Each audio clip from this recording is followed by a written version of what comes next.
This is the story of how Garcelle Beauvais became the target of a dangerous criminal trend called swatting, experiencing two terrifying incidents in less than a year that brought armed law enforcement to her homes.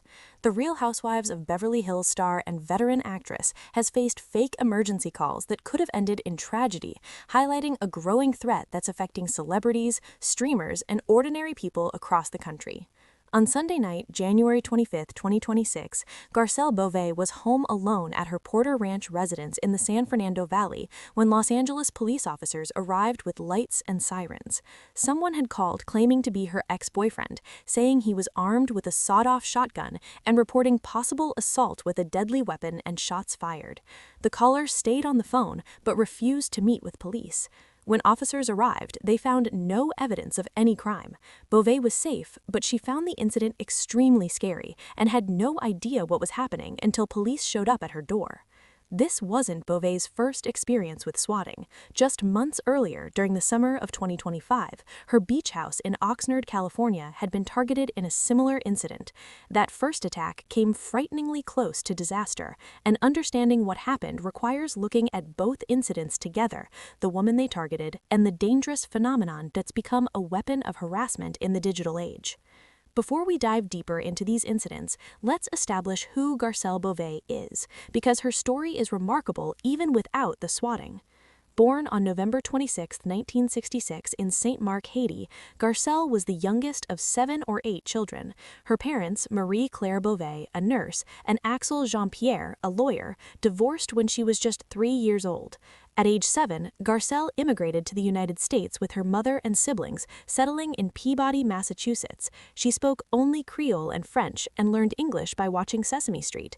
By age 17, she'd been signed by the Ford agency in New York and began modeling for major brands including Calvin Klein, Isaac Mizrahi, Avon, Mary Kay, and Clairol.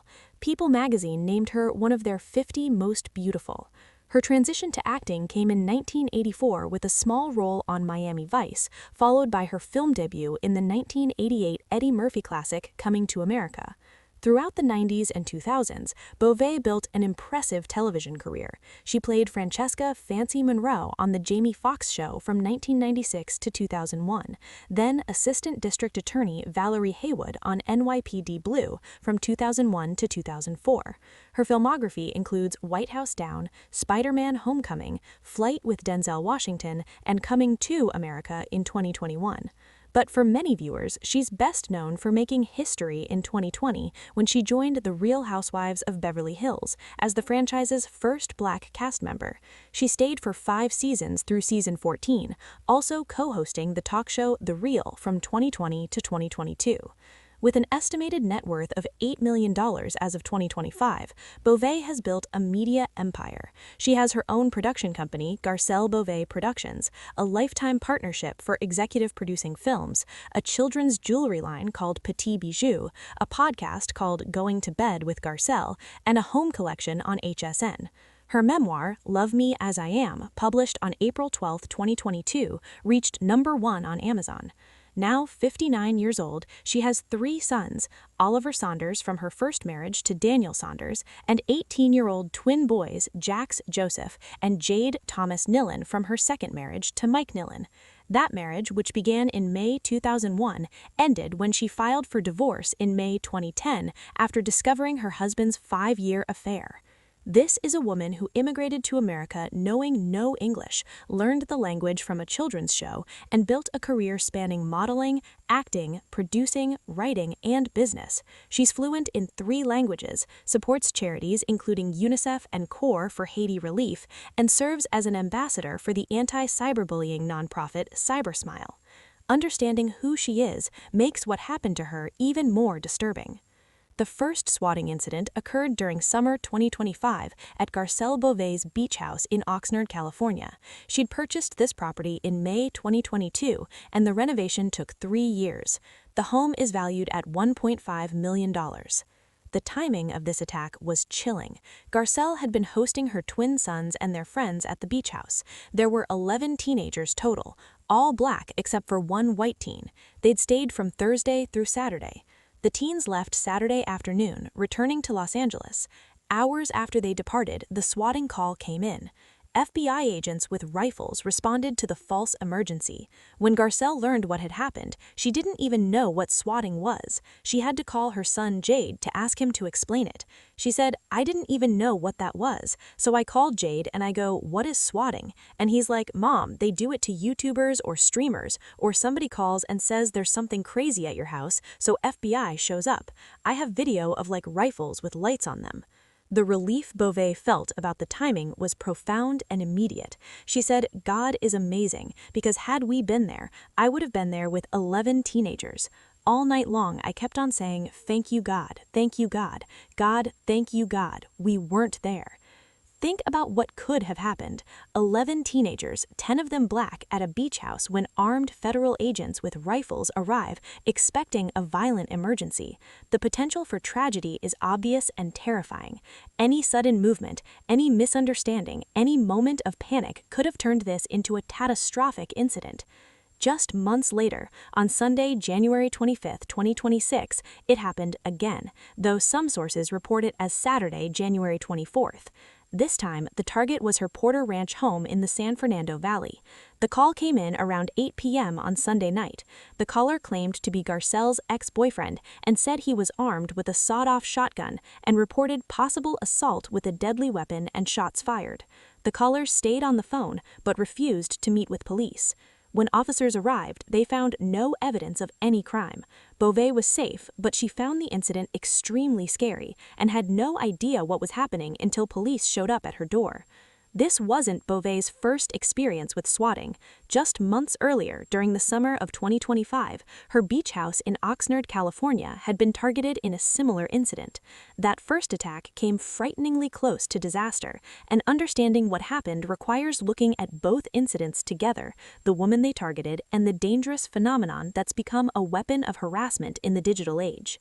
To understand what happened to Garcelle Beauvais, we need to understand swatting itself. The U.S. Department of Homeland Security defines it as a malicious act that can involve placing false emergency calls to emergency responders, often reporting a false, severe, ongoing crisis at a specific location. The goal, according to DHS, is to provoke a significant law enforcement response, creating chaos and potentially resulting in violence. The term comes from SWAT teams, which stands for Special Weapons and Tactics, the heavily armed police units that typically respond to these calls. Swatters make false reports of active shooters, bomb threats, hostage situations, or violent crimes in progress. The more severe and immediate the claimed threat, the more aggressive the police response.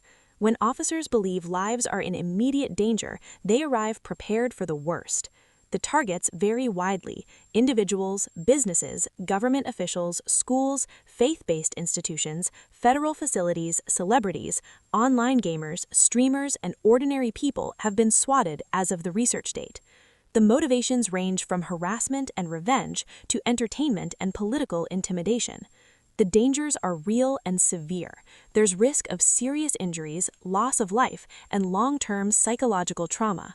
Armed police responding to what they believe is a violent emergency can make split-second decisions with deadly consequences. Beyond the human cost, each swatting incident wastes emergency resources to the tune of $10,000 per incident per city or county. The U.S. Department of Homeland Security is unequivocal: swatting is illegal and carries serious legal consequences for perpetrators. Despite the severity of swatting, there's no specific federal law called the Anti-Swatting Act on the books as of the research date.